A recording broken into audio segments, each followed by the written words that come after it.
అందరికీ నమస్కారం. ఈరోజు కథ 'జాబిల్లి కోసం' పార్ట్ 68 రచించిన వారు శాలిని గారు.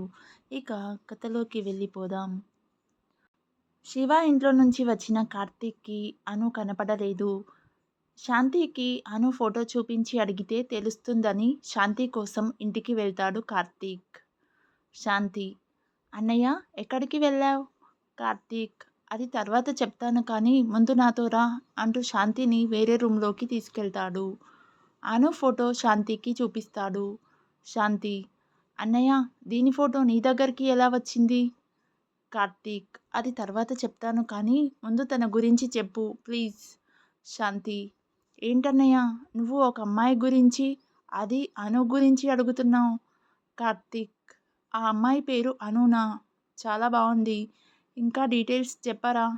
శాంతి: ఏంటిరా కొంపదీసి అనుకి పడిపోయావా? ఆ పని మాత్రం చేయకురా. కార్తీక్: నేనేమీ పడిపోలేదు కానీ ఏదో కొంచెం ఇంట్రెస్టింగ్ క్యారెక్టర్లా అనిపించి అడిగాను అంతే. కానీ నువ్వెందుకు అంత రియాక్ట్ అయ్యావు? శాంతి: అనుకి లవ్ అలాంటివి నచ్చవు. పైగా అది అసలే ఫైర్ బ్రాండ్. కార్తీక్: అవన్నీ తర్వాత ముందు తన గురించి చెప్పవే. శాంతి: అను మీద నీ ఇంట్రెస్ట్ చూస్తే నాకేదో డౌట్గానే ఉంది. సరే, ఎప్పుడు ఏ అమ్మాయిని కన్నెత్తి చూడని వాడివి అడుగుతున్నావు కనుక చెప్తున్నాను. తన పేరు అనన్య నేత్ర. మేమందరం ఫైర్ బ్రాండ్ అని పిలుస్తాము. ఇంటర్ అయిపోయింది కదా, ఇద్దరం ఇంజనీరింగ్లో జాయిన్ అవుదాం అనుకుంటున్నాం. తనకి ఫాదర్ లేరు, అమ్మ ఉన్నారు. ఒక చిన్న ఇల్లు మాత్రమే ఉంది. ఒక చిన్న పొలం తప్ప ఆస్తులు ఏమీ లేవు. అను ఫాదర్ గవర్నమెంట్ జాబ్ చేస్తూ చనిపోయారు. ఆ వచ్చే పెన్షన్ డబ్బులతో అను వాళ్ళ అమ్మగారు బ్రతుకుతున్నారు. కార్తీక్: తన గురించి చెప్పవే అంటే ఆస్తుల గురించి చెప్తావేంటి? తన గురించి చెప్పు. శాంతి: చెప్తా నాగు. అనుకి కోపం ఎక్కువ. ఐస్ క్రీమ్ అంటే పిచ్చి. చదువులో ఎప్పుడు ఫస్టే ఉంటుంది. ఒకరి దగ్గర చేయి చాచి తీసుకునే టైప్ కాదు. కావాల్సింది కష్టపడి ఇష్టంగా సంపాదించుకుంటుంది. కష్టం వస్తే భయపడదు. కావాలంటే ఎదురు వెళ్తుంది.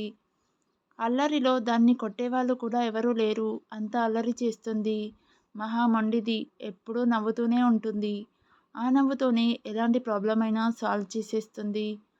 లాస్ట్‌గా పెద్ద రాక్షసిలా కనిపించే మహా మంచి అమ్మాయి నా ఫ్రెండ్ అనన్య నేత్ర. శాంతి అను గురించి చెప్తుంటే కార్తీక్ అలా వింటూ ఉంటాడు. శాంతి: అన్నయ్య ఇంతకీ నీకు అను ఎలా తెలుసు? కార్తీక్: శివ తన ఫ్రెండ్ అని. అను శాంతి శివ ఇంట్లో చేసిందంతా చూశాను అంటూ జరిగిందంతా చెప్తాడు. అప్పుడే అటుగా వచ్చిన శాంతి తండ్రి అంతా విని శాంతి మీద ఫుల్ సీరియస్ అవుతారు. శాంతిని ఇంకా కాలేజీలో జాయిన్ కావద్దు అని ఖరాఖండిగా చెప్తారు. దానితో శాంతి ఏడుస్తూ ఉంటుంది.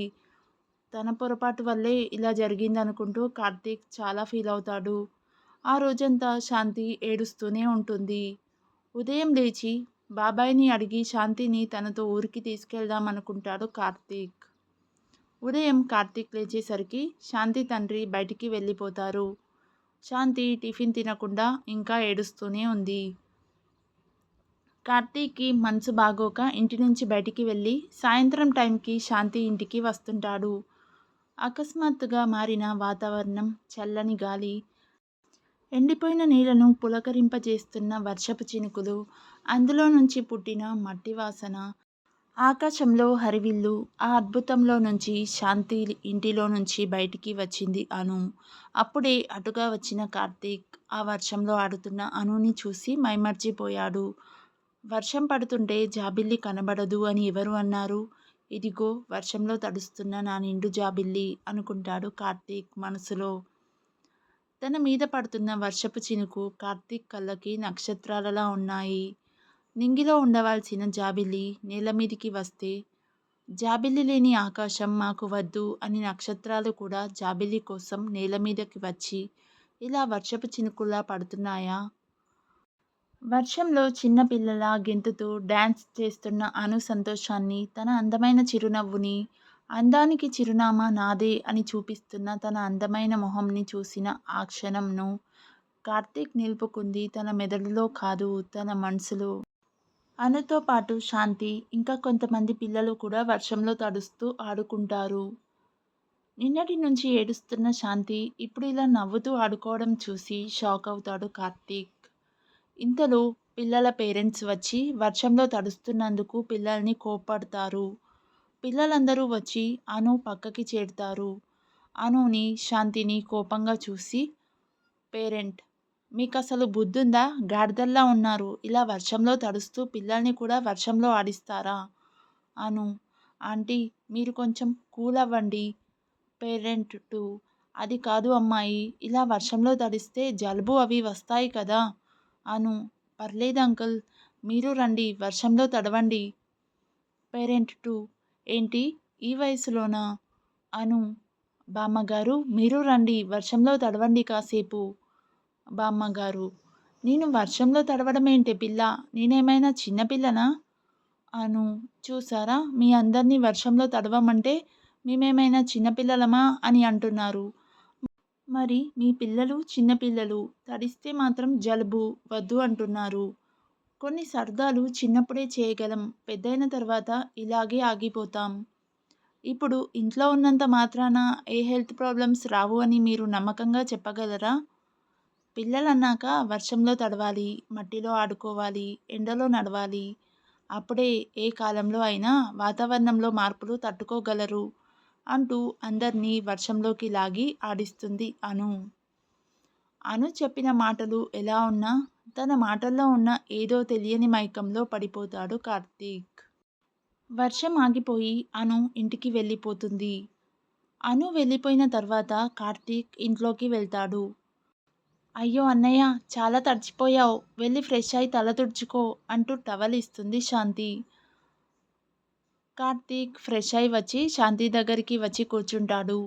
కార్తీక్, సారీ శాంతి, నా వల్ల నీ చదువు. శాంతి, అయ్యో పర్లేదన్నయ్య. కార్తీక్, ఏంటే ఆ విషయంలో ఉదయం వరకు ఏడుస్తూనే ఉన్నావు, మరి ఇప్పుడు ఇంత లైట్గా ఎలా మాట్లాడుతున్నావు? శాంతి, ఏం లేదన్నయ్య, ఈ ఇయర్ కాకపోతే నెక్స్ట్ ఇయర్ జాయిన్ అవుతాను, అంతవరకు నా స్టడీస్కి యూజ్ అయ్యే కంప్యూటర్ కోర్స్ చేస్తాను. కార్తీక్, కానీ బాబాయ్ ఒప్పుకోవాలి కదా. శాంతి, మీ బాబాయ్ ఒప్పుకున్నారు కదా. కార్తీక్, అవునా, ఎలా? శాంతి, మార్నింగ్ నువ్వు బయటికి వెళ్ళాక అను వచ్చింది అన్నయ్య, తనకి విషయం చెప్పాను. నాన్నతో ఏం మాట్లాడిందో ఏమో, నన్ను కంప్యూటర్ కోర్స్లో జాయిన్ చేయడానికి నాన్న ఒప్పుకున్నారు. కార్తీక్, మరి కాలేజ్లో నెక్స్ట్ ఇయర్ ఎలా? శాంతి, అను ఉంది కదా అన్నయ్య, అదే నాన్నని ఒప్పిస్తుంది. కార్తీక్, అంత నమ్మకం ఏంటి తన మీద? శాంతి, అను ఒకసారి మాట ఇచ్చిందంటే మాట తప్పదు, నాకు తెలుసు. సో నువ్వు నా గురించి బాధపడకు. శాంతి అంత రిలాక్స్డ్గా ఉండడం చూసి కార్తీక్ కూడా రిలాక్స్ అవుతాడు. శాంతి కంప్యూటర్ కోర్స్లో జాయిన్ అవ్వాలి అనడంతో శాంతిని తీసుకెళ్లకుండానే కార్తీక్ తన ఊరికి వెళ్ళిపోతాడు. 2 నెలల తర్వాత ఒకరోజు రాత్రి కార్తీక్ గ్యాంగ్ అంతా వాళ్ళ రొటీన్ ప్లేస్లో మందు సిట్టింగ్ వేశారు. రఫీ, రేయ్ కార్తీక్, అసలు ఏమైందిరా నీకు? కాలేజ్కి సరిగ్గా రావడం లేదు, వచ్చినా మా ఎవరితోనూ ఉండడం లేదు, ఫుట్బాల్ ప్రాక్టీస్కి రావడం లేదు, రేస్కి రావడం లేదు. ఆంటీని అడిగితే ఎప్పుడు ఇంట్లోనే, నీ రూమ్లోనే ఉంటున్నావు అంటున్నారు. అసలు ఏమైందిరా? కార్తీక్ బీర్ తాగడం ఆపి, ఏం లేదురా, కొంచెం డిస్టర్బ్ అయ్యి. సందీప్, డిస్టర్బ్ అయ్యావా? ఎందుకురా, మ్యాచ్ వలనా? రఫీ, లేదురా, వీడు మ్యాచ్ కోసం ఇంత డిస్టర్బ్ అయ్యే టైప్ కాదు, ఇంకేదో ఉంది. కార్తీక్, నిజం చెప్పు, ఏమైంది? ఎవరు నిన్ను డిస్టర్బ్ చేసింది? కార్తీక్, ఒక అమ్మాయి. ఫ్రెండ్స్ షాకింగ్గా, అమ్మాయా? నువ్వు అమ్మాయి గురించి మాట్లాడుతున్నావేంటిరా? కార్తీక్, మరి అక్కడ ఆ అమ్మాయి ఆ లెవెల్లో ఉంది, ఏం చేయను? రఫీ, ఎవర్రా, శ్వేతనా? కార్తీక్, కాదురా, అను, అనన్య నేత్ర. రఫీ, ఎవర్రా ఆ అమ్మాయి? కార్తీక్, నా చెల్లి ఫ్రెండ్ రా, తనని చూసింది 2 సార్లు రా, అది కూడా దూరం నుంచే. అసలు నేను తనని చూసినట్లు కూడా తనకి తెలియదు. కానీ ఈ 2 నెలలు ప్రతి క్షణం నేను డిస్టర్బ్ అవుతూనే ఉన్నాను. ఎటు చూసినా, ఏం ఆలోచించినా తన బిహేవియర్ మాత్రమే కనిపిస్తుంది. ప్రతి విషయంలో చాలా క్లారిటీగా ఉండే నేను ఎందుకిలా అయిపోతున్నానో నాకే తెలియడం లేదు. సందీప్. కార్తీక్. ఇంతకీ ఫిగర్ బావుంటుందా? కార్తీక్ కోపంగా సందీప్ కాలర్ పట్టుకొని, ఇంకోసారి తనని ఫిగర్ అంటూ మాట్లాడితే చంపేస్తాను. ఫ్రెండ్స్ అందరూ వచ్చి కార్తీక్ నుంచి సందీప్ని విడదీస్తారు.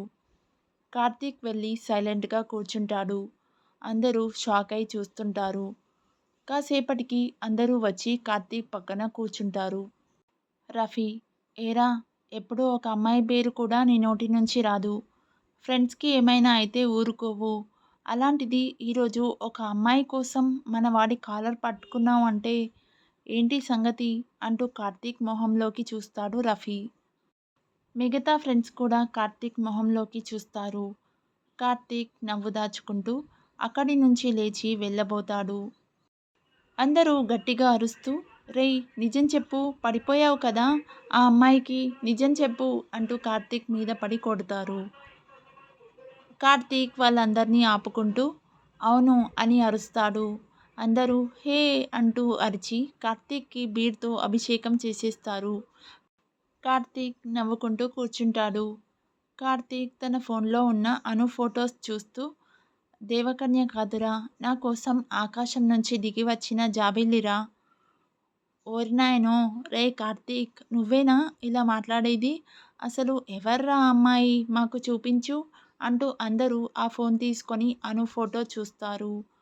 అందరూ వావ్ సూపర్ ఉందిరా అమ్మాయి అంటూ ఫోన్ తీసుకొని ఇచ్చేస్తారు. కానీ సందీప్ ఏదో ఆలోచిస్తూ ఉంటాడు.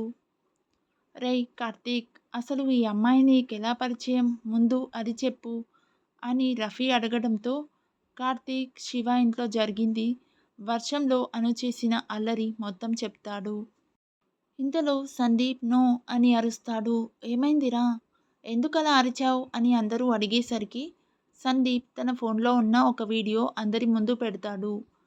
అది అను సౌజన్య విషయంలో ఒక అబ్బాయి మీద చేసిన యాసిడ్ అటాక్ వీడియో. అది చూసిన కార్తీక్ ఫ్రెండ్స్కి గొంతులో తడి ఆరిపోయింది. అందరూ షాక్ కొట్టినట్లు అలానే చూస్తూ ఉన్నారు. ఇంచుమించు కార్తీక్ పరిస్థితి కూడా అదే. అందరూ కార్తీక్ దగ్గరికి వచ్చి ఒరేయ్ ఆ అమ్మాయి వద్దురా, నీకు కోపం టెంపర్ కిలోలో ఉంటే ఆ అమ్మాయికి టన్నుల్లో ఉన్నట్లు ఉందిరా, ఆ అమ్మాయిని మర్చిపోరా, నీకు దండం పెడతాం అంటారు కార్తీక్ ఫ్రెండ్స్. రేయ్ ఈ వీడియో నేను కూడా ఇప్పటి వరకు చూడలేదురా, నేనే అంటే నాకన్నా పెద్ద రౌడీలా ఉంది, నాకు వద్దురా బాబు ఈ అమ్మాయి అంటాడు కార్తీక్. మిగిలిన కథ నెక్స్ట్ పార్ట్లో చూద్దాం. If you like this video please like, share and subscribe to my YouTube channel. Thank you.